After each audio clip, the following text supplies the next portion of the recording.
Hey, what's up, everybody? It's your boy DJ Gamer, that retro modern gamer. We on the I Am DJ Gamer podcast. It is Sunday, beautiful day outside, but I hope y'all can join us right now because we have one hell of a show today. First of all, it's my first show with my co-host. That's gonna be my co-host from this point forward, going forward. My boy Chaz. Introduce yourself right before we introduce our guests. Yeah, absolutely. What's going on, everybody? My name is Chaz_SSJ, and if you're a Dragon Ball fan, then you know what that stands for. iAmDJ Gamer asked me to come on to his show and to his podcast from here on out, so I'm excited to be here. Been streaming now for almost a year and a half now, so started during quarantine and started making all kinds of fun connections through Twitch, and it's been a huge journey. I've been enjoying it. I've met so many people all over the world. I'm definitely excited to jump on here. I've been on his podcast a couple of times before, and excited to see what the future holds for the show. There we go. So everybody, we got a good show today. As we are all gamers, we appreciate games, we appreciate stories, and I thought, as soon as I reached out to my boy here, I said he is creating a game. He is a creator, so why not just get to know and see what he's doing? Go introduce yourself. Tell us a little bit about you. What's going on, my boy? All right, sweet. So my name is Antonio D'Amato, and 23, and I've been doing art since I was very little. I know all kinds of mediums, all the way from modeling with clay to modeling and animating in 3D. I know painting, stippling. I just had this like natural knack for throwing something on a canvas. You know what I mean? I started doing a lot of schooling for it, and up until recently, I haven't had the connection to want to go and create a video game as hard as I do when I had the inspiration for the one that I'm doing right now. And my friend Seth over here, this disembodied voice right here, it's my AI. He also knows coding, but way more than I do. If I was to code this myself, it'd be completely disarrayed, and he's kind of going to be organizing it together while I do all the art and everything else that involves it. And I came up with the story. I'm still writing a lot of it, but it's all there, and it's ready to be thrown together and play tested whenever we're done putting our stuff together. It's just a side project, but at the same time, it's my passion side project. I'm working on this harder than just as hard as a 7-year-old kid is working on a Subaru, you know? There you go. Okay. So where did this come about? This idea just popped in your head. Okay, I'm a transition this over to creating the game. Or how did that come about? You guys see the movie Tenet at all? Yeah. Oh, yeah. So Seth and I watched Tenet with one of our buddies who's also teaching him how to model, and he's doing amazing, like mind-blowingly amazing. I'm going to have him help us as well. He wasn't able to join us, but Seth and Asher and me watched Tenet in the theater, and there was a scene in Tenet where the protagonist fights a version of himself that is going backwards in time. I thought that was amazing. I thought that was cool, and it was new and unique. And just over the course of the next couple of months, I started coming up with like different ideas for a story or for something like that. How would that work in a video game? And wasn't it also you played Titanfall 2, and there was that scene from Titanfall 2, and you were also inspired by that? I played Titanfall 2, yeah, for the first time. There was a certain level in that game where you can revert back to a map from the past and just like that, back and forth. And I was like, these time travel concepts are amazing, and I want to do something like that. Luckily, I'm not alone. I got like a lot of people. I got Seth here, like who was all on board when they heard what this game is about. And like every time I say the description of what this game is, people are just like, "What? No." You know. Right on. Okay. So that's cool. So you got Seth, and who else you got on board? Who's your team? So right now, officially, it's just me, my friend Seth, and then Asher. Asher also used to stream with me. A lot of my viewers kind of miss him, so I have this thing on where if they put in some points, I just put a picture of his face on. But he's a really great guy, and okay. I'll send my regards for you guys to him. He also has a passion for modeling and stuff like that. So I'm creating a list of a couple thousand items for him to model over the course of the next like year or so for me to get some load off of me, as in like the amount of things that are involved in this. I'm just glad you guys are doing the art assets, because that is entirely outside of my field. I can never do that, but I certainly I'm more familiar with doing like the programming behind it and all the scripting and stuff like that. So it's really clean workflow we got going right now. They just make assets, and then I come in and put it all together, and we're just looking to chip away at it a little bit at a time. It's a really fun project that we got going. So nice. Okay, so out the gate, what's the time frame here? You guys been working on this? I started this project on September 10th of last year, is when I first put my foot down and said, I need to stop thinking, and I need to start writing, and I need to start modeling, and I need to actually put this on paper, because my brain was just filled with this one concept. It was legit not escaping my head, and it needed to go down. And once it did, everything just started getting pieced together. And I was like, whoa, this could be something. And I decided to make it a thing and make it like an actual official project. I got a lot of things always nabbing at me, stuff like that, just some creative whack stuff, but nothing has hit me as hard as what I'm doing right now. Nothing has driven me to have that itch to finish something, To finish the time, okay. Yeah, the time. Bring back Asher Gatling. There it is. There it is. I was gonna let you finish. I'm like, hey man, we already got it, Just noticed that. Dang it. That's funny. So you've been working on it since September. Do you have a deadline in mind that you'd like to meet, or is it just kind of one of those like whenever you get it done, it's perfected? I have a shoot for shot deadlines. By the end of the year, I want an animation proof of concept. Nothing is official, by the way, but by the end of the year, I want a proof of concept animation to where if we tell someone about our game, we show them this animation, they go, that's cool, I'll join you or I'll support you, kind of thing. You know what I mean? Okay. I believe that Tony and I are kind of in the same boat. We want to spend as much time as we need to make a quality product, as opposed to getting something out really fast. We know how games go whenever they get pushed out too fast. So I will literally hold this like Rust. I will hold this like 7 years and not release it until it is done. Until it is done right. Right. Yeah. Pulling the Valve ideology.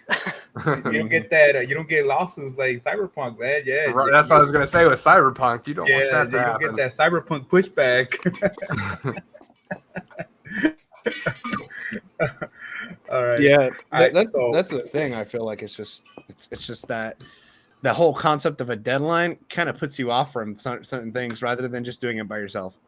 Sure. Yeah, deadlines sometimes can interfere in a way of your creation, because when artists are artists, man, there's no like, hey, I'm gonna get this done in a week, in a month, in a year. Sometimes it's just you explore different things, and then different things come at you at different times, and maybe you want to scrap what you got and create something else. So yeah, totally get where you're coming from as far as you're an artist, man. You're creating the game, putting it together. And they always say, man, the hardest thing is always to start, because sometimes we have thoughts.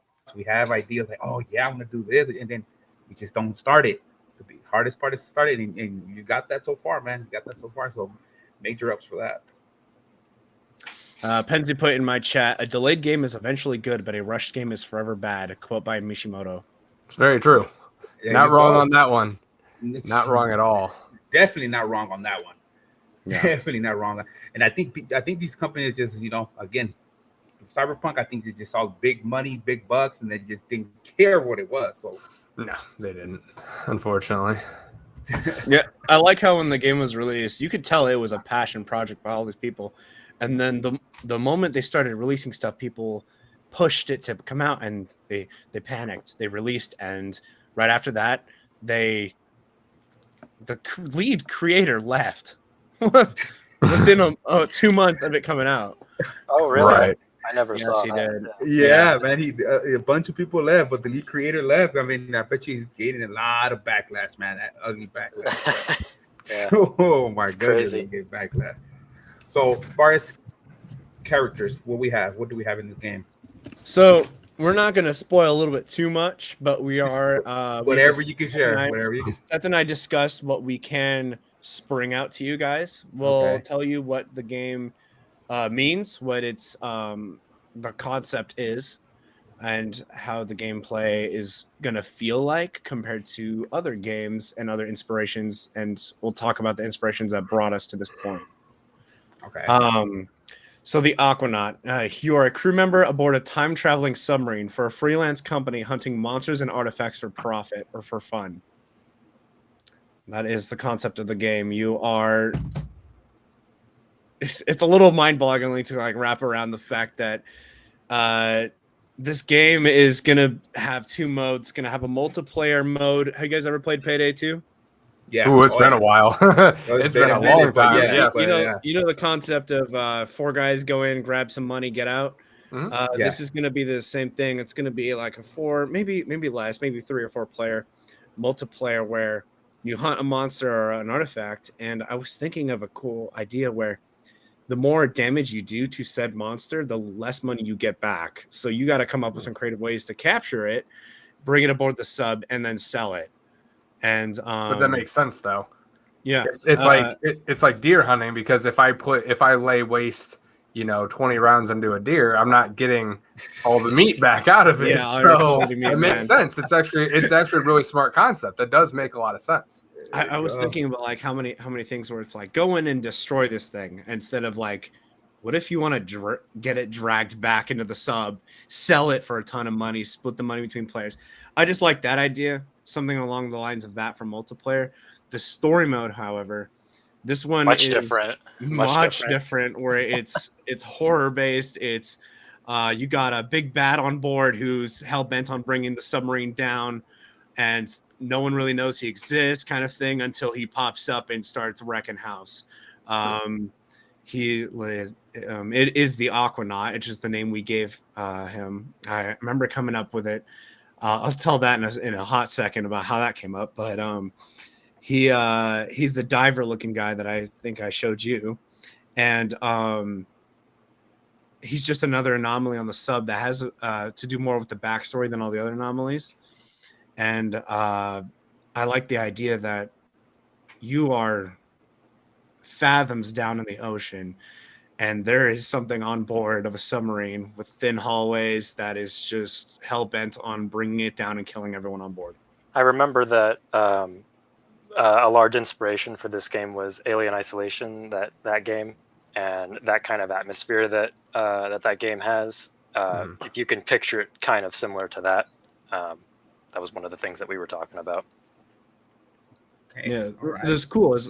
I did, when I started this game, I did a lot of research on submarines and all the way down to like types of valves. I know like 80 types of valves now for some reason, like on what their function is in a submarine. And man, I feel like I could build one if I wanted to. Yeah. But on different types of submariners and the history of them and the suit. Now, everyone sees that helmet and you think, oh, that's an old-fashioned diver suit. That's like what they used to use in the good old days. I just found out that the Navy SEALs still use that helmet. It's called the Mark V, like a nautical helmet, and they actually use it for underwater welding. And when I found that out, and I was like, his main weapon could honestly just be a torch and a chain. And just That's terrifying. That's terrifying. I'd run. Yeah. Also, those helmets are screwed into a breastplate. This is not a character where I have to busy working on animating any facial features.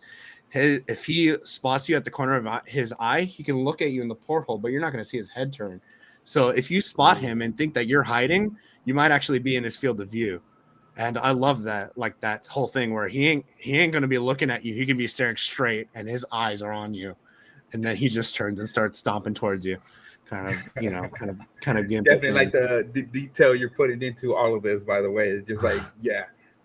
We don't tell. If you already learned 80 valves or what is it? You're doing your work, man. And that's much appreciated when you put it in that work like that, especially, creating the game. So definitely nowadays, that just the way game creators create games is it's on a whole new level, depending on what it is. But Yeah. I would say it requires not only inspiration, but it requires a good team and drive. And I tell you right now that Seth is my best friend. So I know I got a good team right along. Asher is my best friend. You know, I got a team that will work on this till I freaking die, you know, kind of thing. It's one of those passion things that we ain't got no deadline, but it's gonna be until I can get my head around of like what feels good for a finished product. You know what I mean? What is good? Yeah. It's always nice to have a team. Like I've been programming my whole life, and I have projects in mind, but I've never really had an opportunity, or I've never really had a point in my life where a project seems feasible because there's too much work to do and not enough people to do it. And so now that I'm working kind of with a team, it's nice to have that sort of, we have a shared vision of what we want to do, and it makes it, plausible now. And so I'm really thankful to Tony for bringing it up to me, because now I'm pretty hyped about the project. Every time I work on something in this game and I bring it up to one of them, they're like, whoa, and then they start working on some of their own stuff, and it's a hype backed project, I guess. This is the best way to put it. Absolutely. So you were talking about the main villain that's kind of hiding amongst the crew. Who do you play as? Do you just play as one of the crew members, or do you have a certain main character? There's a smile on your face, so I'm going to assume I know what that's about. I see that. I said, oh, okay. You remember how I said you guys know the plot of Tenet, right? Mm-hmm. So it's going to be something along those lines of a little twist, a little bunch of twists in the story about who the Aquanaut is, who certain members of the crew are, who you are. The beginning of the game, and I can spoil this because I feel like this is an ever-changing thing right now, is when creating a story is the plot. The plot can be wobbly. It's the end that has to be right. Right. When you're writing a story, the whole reason people have writer's block is because they don't have the end. I have the end, and that's where the game starts. It's at the very end. Okay. Story. So those, if those are my absolute favorite games to play, are the ones where something happens in the beginning, and then when you get to the end, it makes you think back to that beginning. And you sit there and you really have to think about everything. And and it's one of those games too where you're like, I've got to go back and replay this again because of the ending and how the beginning started. So, no, very smart move. It was smart because I was thinking about when I saw Tenet, I saw it 3 times in theaters after that. You have to watch that movie again. Now I know everyone completely shits on this movie. Have you guys seen The Nun? I'm not a big scary movie person. I seen it, but I know what you're talking about. So you remember, you know the twist I'm talking about, right? So there was a twist in The Nun that when I saw it and then I finished the movie, my head was scrolling and I was like, this movie is trash. But that twist made me go back and watch it again because I wanted to see what it was like knowing the twist, and it was actually amazing to see a story written like that, like Tenet, the plot of The Nun, anything with like that makes you want to go back. I think it's such a smart move to make a game where the player comes back to it because they're so driven by that. Oh, you mean like anything where the ending enriches the plot if you play it again? Yeah. The movie Deja Vu with Denzel Washington was the exact same way. That was an old movie, but it was the same way where it makes you want to go back and rewatch it. Yeah, absolutely. Because all the twists and turns, but it's crazy how that crappy movie gave you an idea in a sense, though. That's what I'm saying. Not everything was bad about that movie. You got that concept right there, so that's big. It's just the execution, you can have a great idea. Yeah, that was the problem with The Nun, was the execution. But if it's not executed correctly, it'll be crap. Absolutely. And so that's why we're really taking our time, because we want to make sure that it's as good as we can make it. That's good, man. Like I said, I'd rather I'm pretty sure you guys are like, to just take our time with this so we can definitely. Since is this like a first for the whole team, like putting something out like this?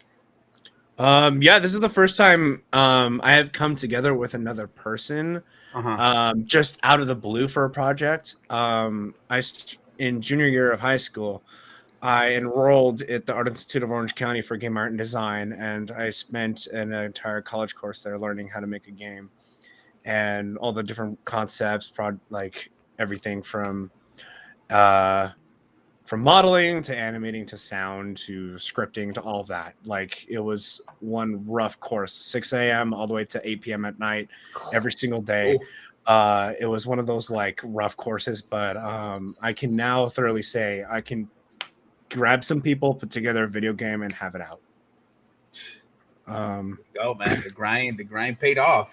That is for sure. The grind paid off on that one. Yeah, that was a rough grind, but I will say I had a lot of fun in that class, and I learned so much.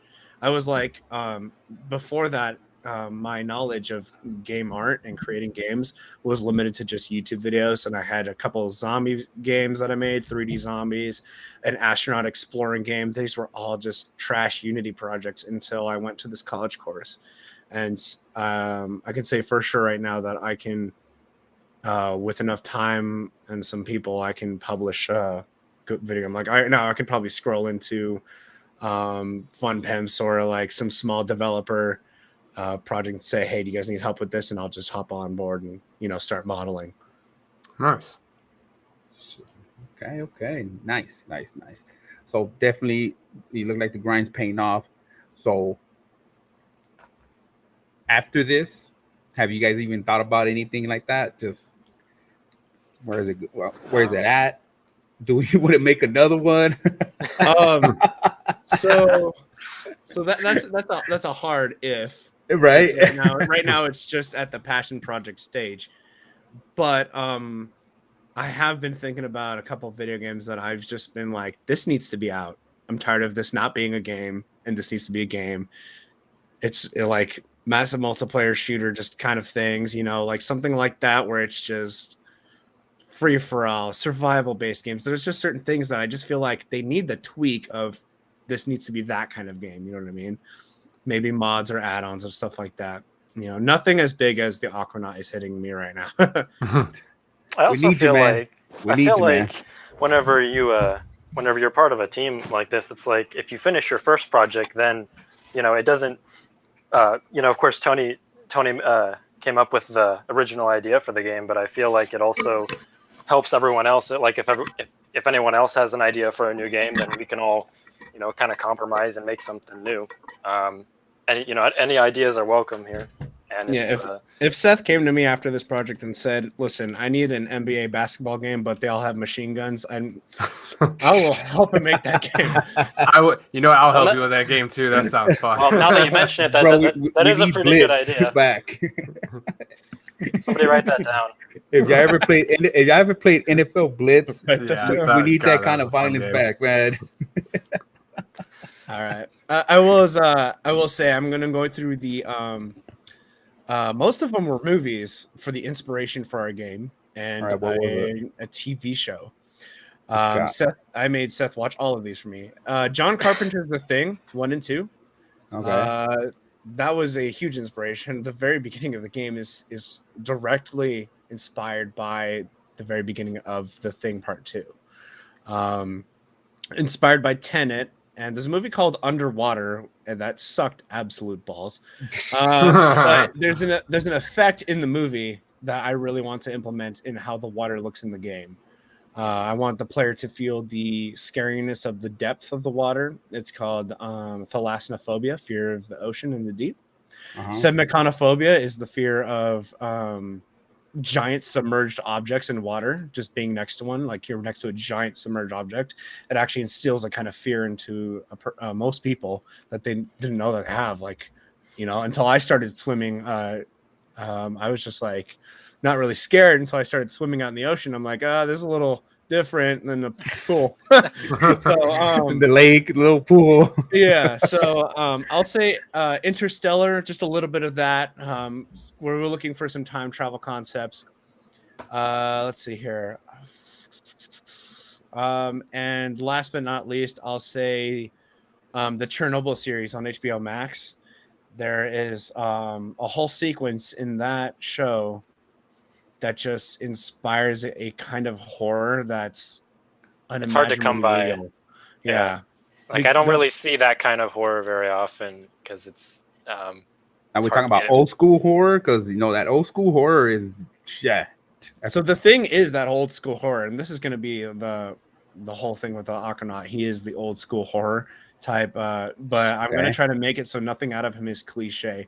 If he wants you dead, he's not going to like slowly approach you. You're dead. He's just gonna go for fair it. enough. He's not gonna hold back. Yeah, there's no holding back for this guy. Nothing empowers him, but just kind of rage. And this is going to be kind of part of the story that you're going to kind of see it unfold. Where was I going with this? Oh yes. In Chernobyl, the series, it's a documentation of what happened at Chernobyl. All of everything that they show, the director wanted to be as real as possible for the events that unfolded at the Chernobyl incident. There is a hopefully you guys can hear that. There's a sequence where these 3 scientists go down into Chernobyl after it blew up, and they have to release a bunch of water from these tanks that are right above the molten uranium. If they don't, that uranium will get into the water, explode, and go all over Europe. And they were the Suicide Squad, like the first documented Suicide Squad of. And it was just, they got their Geiger counters. They go in there. It's pitch black. They got flashlights. It shuts off, but all you can hear is the clicking of the Geiger counters. And something about that scene is just horrifying. But the thing is they went through that. That was real. And it's strange to think that this scene alone is scarier than most of the horror movies that I've seen, in the fact that it plagues you because it's happened.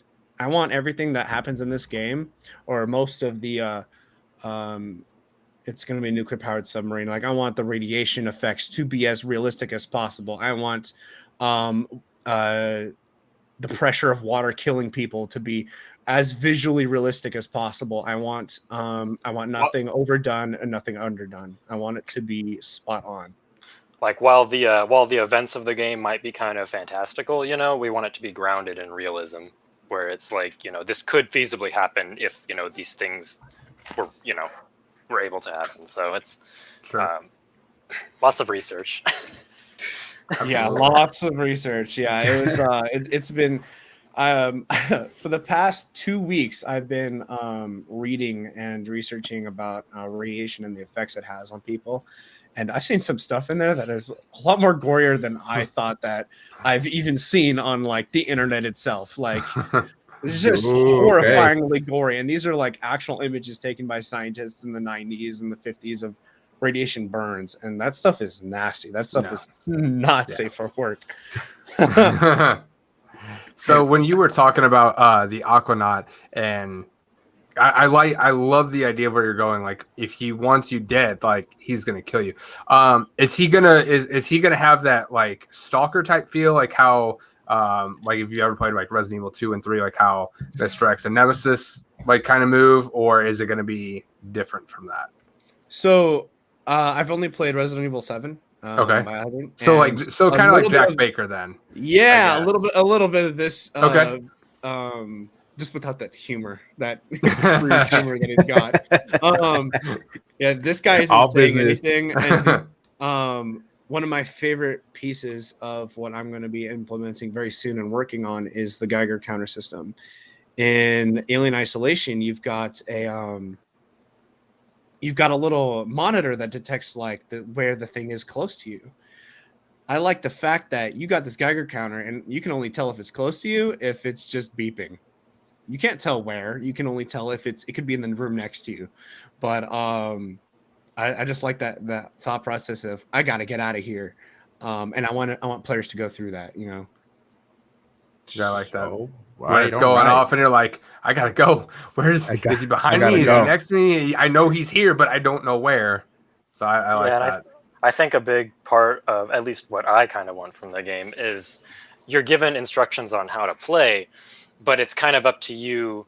You kind of have to use your own judgment to survive. It's mostly up to the player. Like how you go about doing certain things. Like if, like for example, the Geiger counter system, it's, you know, you may not know where, but the point being is that you have to figure it out. You know, you have to figure out what to do with the supplies that you have and that kind of thing. And it's you want to have the player think whenever they play. You know, not really any hand holding. Yes. And if you're dead, it's your own fault. You know, because we can't blame nobody else. Right. It's all on you. It's gonna be that learn and hurt system. It's like being thrown into Minecraft out of all games for the first time. You don't know what you're doing, and if you're by yourself, you kind of have to go through the grind of knowing what to do. Any survival horror game is kind of like that to an extent, but I would say that Minecraft is the best because there literally is no instructions, and all the instructions are built by the community on like a Wikipedia page. You know, That's true. It's very true. So are we gonna have any kind of like crafting, like weapon based? What are we talking about here? Like as far as time, yeah. like is it like current or is it like old weapons, new? What are we working with here? So this is my favorite part, and I was, Corey Ham, how you doing? Hello, Moist Wiener. Jesus. All right. I think I always thought about, like, I was telling myself, what time period is this submarine from? And then I was like, I'm a dumbass. It's a time traveling submarine. This thing's going to be slapped together from parts from the 50s, the future, from the 90s. I can put whatever I want in it, and it'll make sense for the simple fact that this thing can time travel. And you can tell that the captain and his crew have been in a lot of places from just certain things on the wall. You got parcel umbrellas. You got weird future stuff that you've never even seen before. Like you got all this stuff, but it's gonna be for the challenge for me, and as an artist, I'm gonna love doing this, is gonna be making it so that none of the pieces feel incoherent with each other. It's like trying to throw Tron and a 50s diner together. You got to make it flow or it's not going to work. Okay. You got to put old and new together and have it look aesthetically pleasing without having it look like a jumbled mess. And that's going to be my challenge when throwing all these jobs together. Most of you know that is a very cool point, but it is so brain dead, I'm not going to say it out loud. Good Lord. I like what Chubo75 says here. It's not a pretty sight. Got to get the facts before putting it out. I have like 3 to 4 books that I bought and just about radiation itself, and I already know because I'm the high school nerd. They just kind of just did all this by myself. But I'm like, I've been buying books that just have been researched and published by these scientists themselves. There you go, Trouble. I got one from the Fukushima disaster, and that one I'm kind of reading into right now. That one's a little tragic. So I'm having fun with that one. I just like the amount of creative freedom you get with that kind of outlook, like with that kind of design, where you can have technology from any era, and the amount of like freedom you get creatively whenever you can do that. Like you can build new stuff based on old technology, and you can combine it with new technology to make it, something completely different. You could just throw that out all together and just make something entirely different. It's really up in the air, it's really open-ended, and I really enjoy watching Tony. Sometimes he'll show me what he's modeling, and it's really interesting watching him do his process because he's just so much better at it than I am. But I mean, it's fascinating because he's got all these ideas, and he's the idea guy. I'm just the guy that makes it all stick together. But just stick together. You're the glue. You're the glue. Oh yeah. That's what I'm saying. Though. Without Seth, these models would be, and I mean, they kind of are right now, but in the future they're going to be together. But right now, these models are just going to be plastered in my USB drive along with millions of other things. So far, has there ever been a point where it's just like, okay, this ain't happening? Any hurdles, any roadblocks we got where this couldn't even go any further than where you have it right now? So yes and no. Seth and I, when we first talked about this, for the next 2 weeks, we came together with like a very rugged submarine model. Which, fun fact, let me just throw this out there: this submarine is going to be 500 meters long. It's longer than the one of the twin towers. Like, this thing is massive. So there's going to be lots of rooms, lots of freedom, lots of things for like that. So we threw this together in a project. I started throwing him some models, and we realized, there's a lot more work that I needed on my modeling in terms of just certain aspects of it, working with another engine. And we kind of took a side from that and started working by ourselves. And then I watched, that's when we watched Chernobyl, right, Seth? And then we were like, we got the inspiration to kind of just go back into it again. Yeah. So we realized that, like, the hurdles or the things that are stopping us from reaching these hurdles is just for the fact that it's just a massive project. It's a massive project. The so we only just gotta thing, tackle it as slow as possible. like, and the biggest enemy is time. It's like it's going to take forever, but I mean, it's a passion project.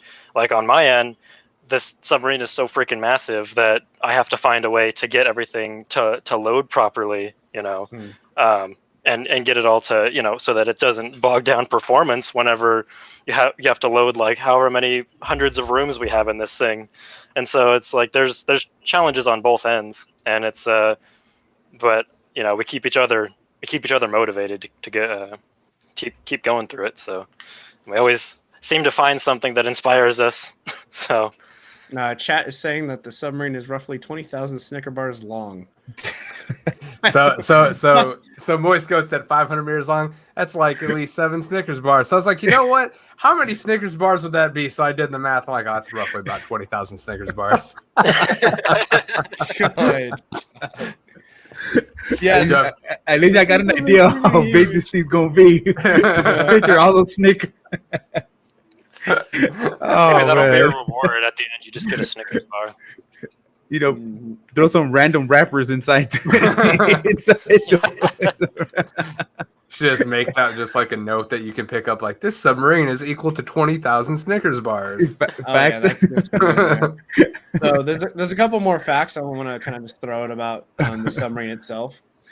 I wanted the crew to be. I was wondering about what the crew should be like, and the closest I was thinking I can get was the Guardians of the Galaxy, not the movie, but the comic one, which is just like they aren't stale characters. They got their own things going on, their own tragedies, and they kind of just blend together really well. And I'm looking for writers to help me with that aspect of the submarine. As in, the captain has picked them up from different periods of time. So they're kind of the captain, especially, who's lived probably thousands of years, who knows how long, that's the mystery part of this. Penzi with Star Wars weird suit. There's just a couple things in here where I'm just thinking about, like, how these people from different time periods are going to interact.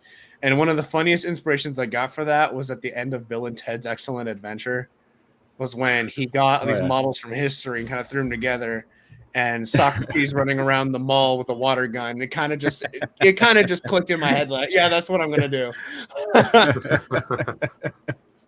Oh, hell yeah. Oh man. Oh, this is like, I'm piecing it all up together, and oh man, yeah, this is gonna be exciting, dude. So is this game going to be as playing the game, are you guys trying to make it first person, third person, overhead view?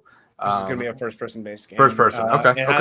It has to do a lot with being immersed, and I almost was thinking about putting this game in an old 4:16 ratio, which is like, if you ever seen the movie The Lighthouse, or like it would play well on an old TV. And I found out that old horror movies did better this way because the villain or the monster took up more of the screen instead of having just walls on either side of you. And I was honestly thinking about that for a while, and maybe I'm going to try to still implement that in a way in some aspects of the game, where you enter a mode or something where you have that viewpoint of, oh man, this is it. Like, it's just pitch black on both sides of my screen. There he is. That's all I see is evil. Sure. Nice. Yeah. That's the viewpoint I'm trying to go for. Is that I want things to pop out at you, without being a jump scare. I think that's overall kind of a philosophy that we have. It's like, you know, we both really enjoy the psychological horror. You know, like Tony said, we watched The Thing, and that was a huge inspiration. That whole movie is mostly psychological horror, where it's really slow and really slowly building. And I don't think either of us really enjoy jump scares all that much, so we kind of wanted to make something around that. It just fit. Jump scares make you on edge, but they don't build suspense. They're the end of suspense. The whole point of a jump scare working is the suspense got you to it, but once it's over, you're like, oh. And then the rest of the story or whatever you're doing after that, it kind of has to pick up from that one jump scare. I'm thinking, what if you just constantly build it and build it and build it to the point where when you finally meet this villain, you are just filled up with so much angst and anxiety and whatever the hell kind of emotions, all these different kinds of suspenseful thoughts to where it actually should pay off. And I'm just hoping that that's where I'm crossing my fingers where it pays off in. Oh snap, that's what we need, man. Honestly, it looks like you guys are doing an amazing job. We're here to cheer you guys on because us as players, we appreciate that kind of stuff, especially like the real ones that know what's going on and all of that. Man, just your guys' thoughts and, you know, put these ideas and putting them into work. Definitely big appreciation for that. So I'm excited. I'm already ready to face this dude on, see what I can do to this dude, or take a couple L's before I, get that win. But I'm already excited, man. Definitely concept seems really good. The story and the multiplayer aspect you're kind of breaking down to us. Yeah, man, that we need that. We need that. I was feeling like I was telling myself after playing Resident Evil, I was like, why aren't there games underwater? Why aren't there games like you just got one big bad dude after you, and that's all you got to worry about? Nothing else, no side quests, no nothing. You are at the center of the attention of something hell bent on killing you. I just want the simple thought of, I need to survive, but I don't know how. I'm 500 feet in the water. Kind of thought process. Also, one last thing I wanted to bring up. I was wondering, is there like a time limit on this? If you're like, no. Oh no. Hey, okay.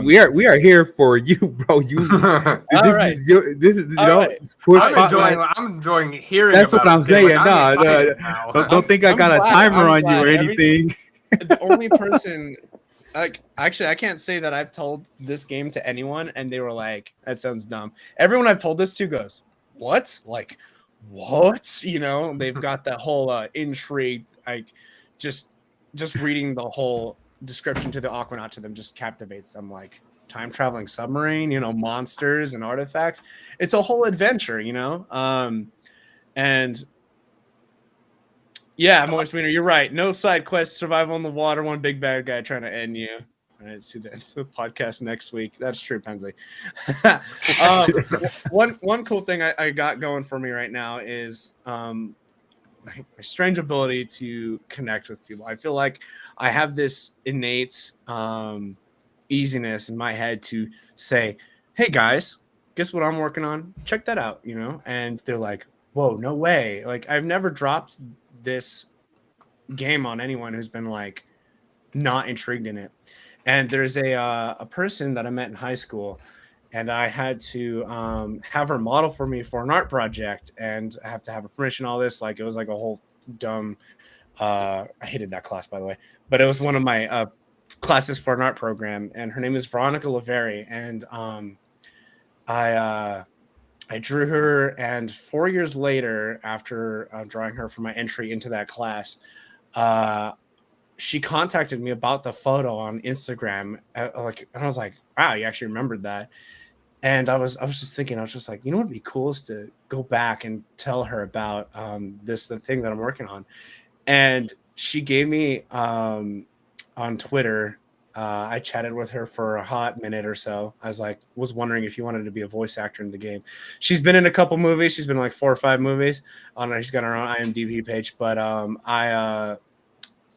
I just think that it's really cool that I can just put this out and someone's just like, "Yeah, I'll join you." Like, I'll work on that with you. I got my old friend who lives in New York, and she's trying to help me make the soundtrack for this. She's releasing an album in October. which is a little push, and I've been waiting, but she's letting me use any of the songs that I want without any licensing worries and stuff like that. Like That's awesome. Yeah, I'm super excited. Like yeah. Damn, bro. Well, this is like I said, man. You are the chef, and you are prepping up a nice meal right here with all the ingredients you're just, throwing in there, man. So take your time. Yeah, no rushes, no rushes from us, man. Even though this is already sounding like, yeah, you know what? Let me get my hands on a demo or something, like ready to play this.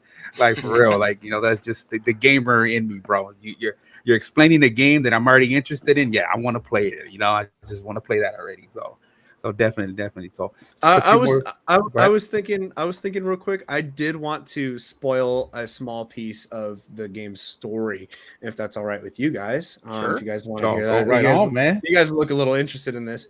No, not little, bro. Bring it.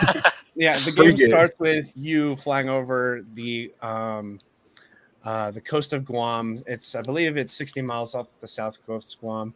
It's got the Mariana Trench, and you get dropped in there.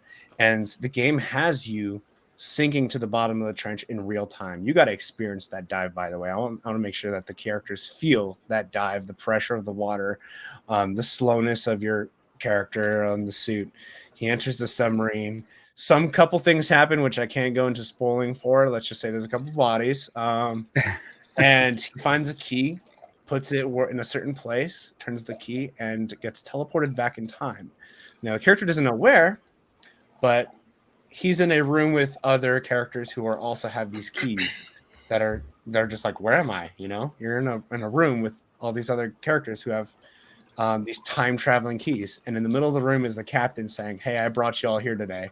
And I just think that's just like a great punchline to have the crew come together as the beginning of the journey. Something like that. Yeah. Damn, brother. Okay. Any more questions for him, Chaz? Oh man, I don't think so. I think. Tony, let me ask you, how old are you? I'm 23. I just turned 23. 23. Man, no, I'm honestly, Tony, I'm impressed with everything that you've said today. I'm excited. Who is? I guess the last question I have two more questions. Who is doing like the coding and stuff? Have you found somebody for that, or do you know somebody? You said coding? Yeah. That is going to be Seth. Yeah, Seth. Okay. Oh, wait, let me point this way. Okay. The other way, yeah. And then, did you guys need, or are you guys doing any type of like Kickstarter to help with anything or anything like that, or are you guys all just doing it like financing it yourself? That was the main thought, is we create a proof of concept in animation, start a Kickstarter, start a couple supports and reach arounds for like saying, so, like a phone book being like, hey, you see this project that you want to be a part of it? Come join in, Mm-hmm. And it's just more of like, I'm just trying to see if I can get a very small team with a crowdfunded budget to be working on this. And I will definitely keep you guys updated on the progress of that part of the publishing of the game, and the advertisement, I'd say, is the best way to put it. But the piece of concept that I have for the animation is the Aquanaut is next to the nuclear reactor.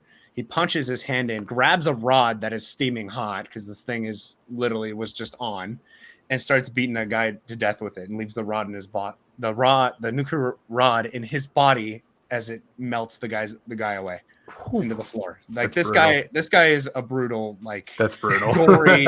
Yeah, he's brutality. He's everything you don't want to be next to. Terrifying with a reason, So yeah.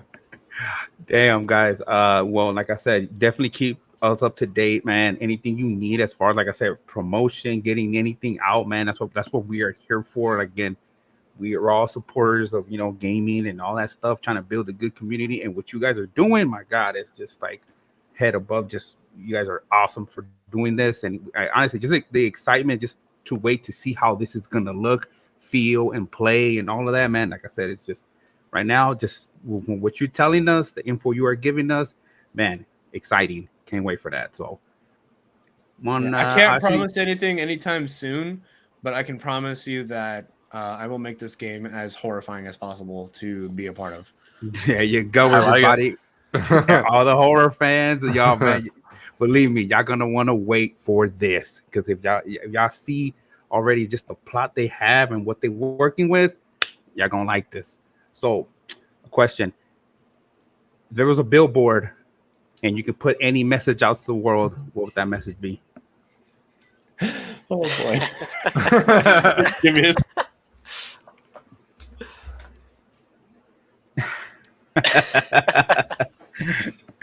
Oh, look. All right, give What me a you second. got? Let me bring this up on stream. There we go.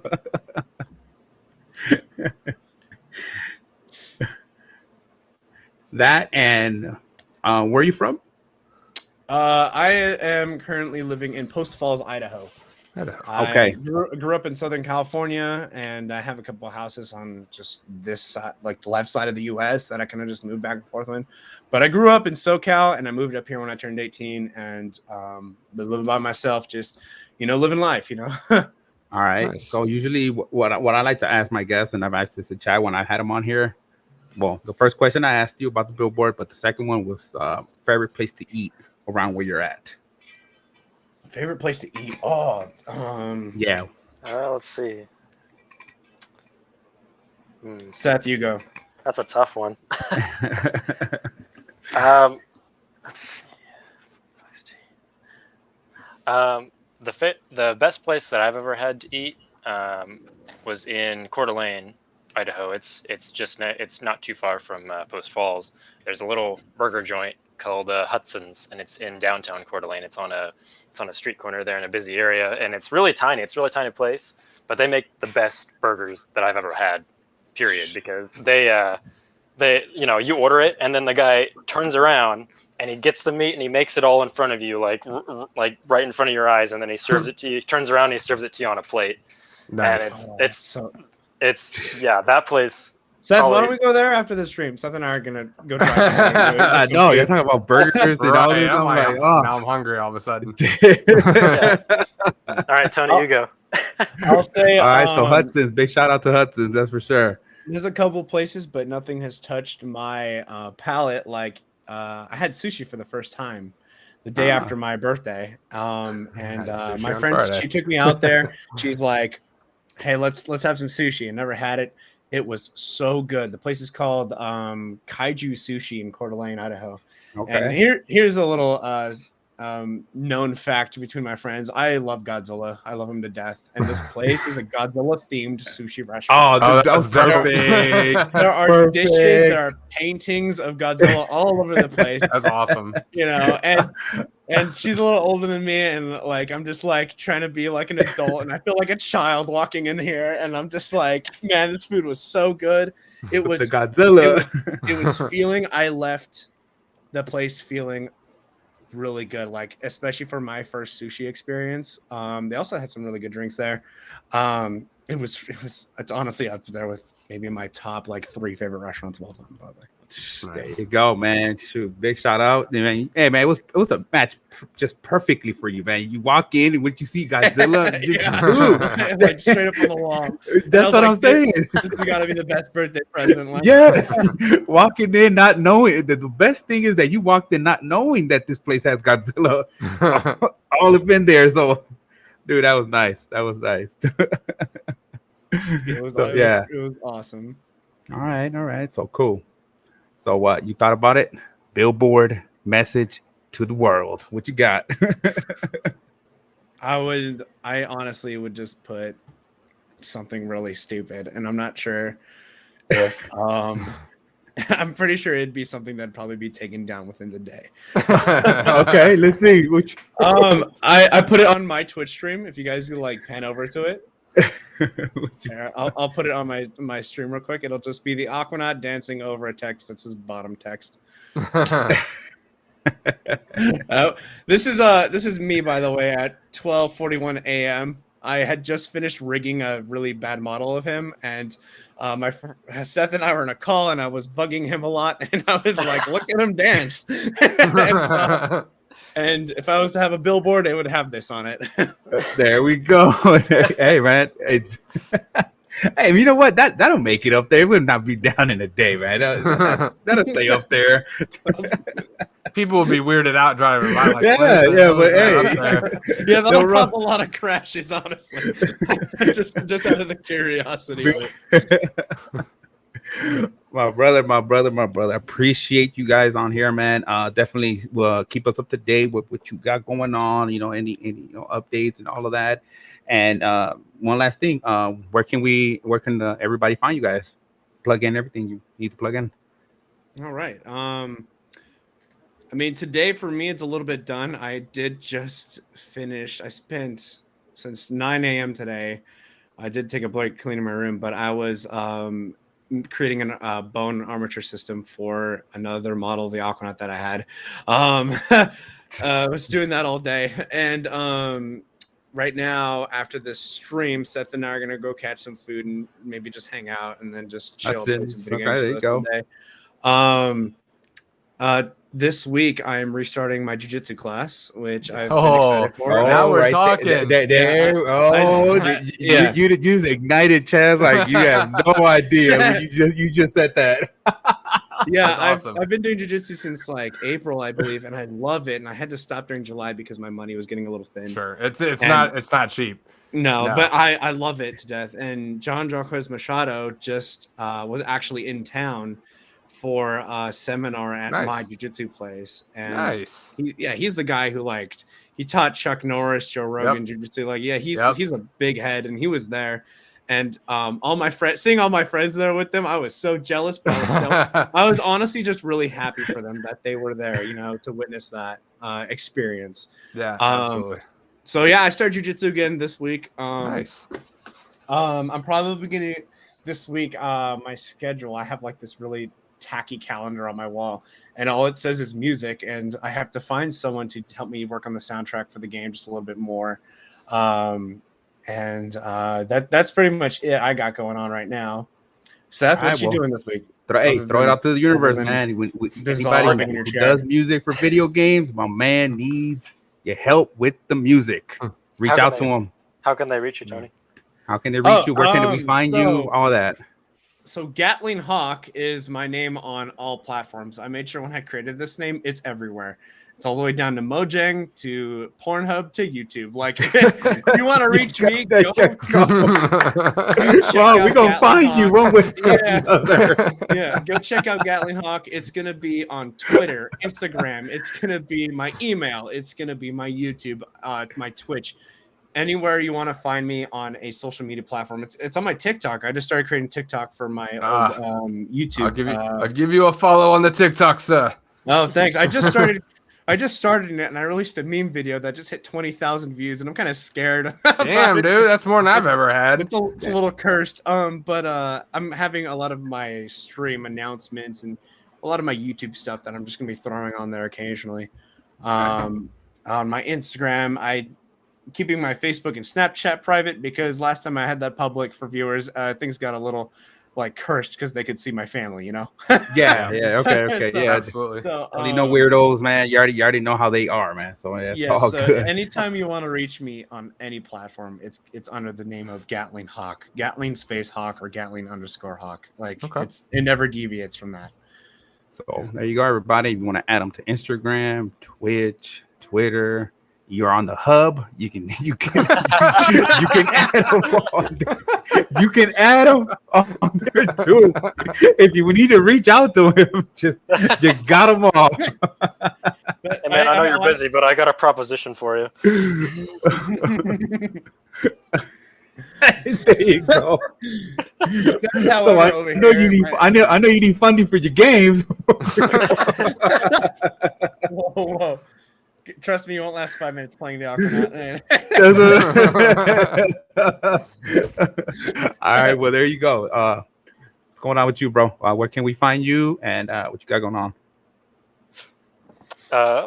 Well, I don't actually have really any social media. It's all Tony. So if you want to, it's all Tony. Okay. If you want to reach out to him, he'll probably relay it to me. I'm just the behind the scenes guy, and I thought I would just come on to kind of give you guys an idea of what I do. God, So. Again, Seth isn't real. He's just an AI voice. Okay. I'm only okay. real whenever Tony's talking to me. Any other time, I just don't exist. You don't function without Tony's voice nearby. Huh? Yeah. You just Yeah, I'm gonna go over to his house and he's gonna be dissolving into his chair. Like, So yeah, if you guys want to talk to me specifically, just get in touch with Tony and he'll All right, relay whatever Tony's you the want to say to me. middleman. We need to get to you. We got to get to Tony first. Okay, we got it. There we go. There we go. All right, man. Appreciate you guys. Definitely excited for your game. And like I said, you got anything going on, man? Reach out. I'll be glad. I mean, my boy Chaz will be glad to put it out there for people to know about what you got going on. Because again, at the end of the day, we're gamers. We have a passion for this. We love it, and we definitely appreciate all the work and just dedication you guys got going on over there. Because it takes passion, it takes love, and it takes a whole lot of energy to create something. So everybody, show them your appreciation, show them your love. Support their streams, support just what they're doing, because at the end of the day, you're playing games, and guess what? It takes time, it takes effort to make a game. So big appreciation to you guys, everybody. So I'm DJ Gamer, my boy Chaz, and hey, Antonio, can't wait for this game to come out, man. Cannot wait. Absolutely. I That's can't what wait it is. either. It's keeping me up and like literally. So yeah. Progress is gonna be made. Seth, you got anything to add before we anything else, Seth? I don't think so. I think Tony's just about said it all. Just All right, trying to make the best product that we can. So All right, there you go, everybody. So just another message for you guys: peace, love, and positivity to everybody. Be kind, everybody, and if by any miracle you see Antonio's message for the world, man, that's how you know where it came from, man. You know where it came from. Yeah, if I had like a couple $1,000 to drop like for no reason, that's going up. Because you're either gonna see him in the billboard, or you're gonna see my boy in the game. So it's all good, everybody. Peace, everybody. Bye. Peace. Later. see you later.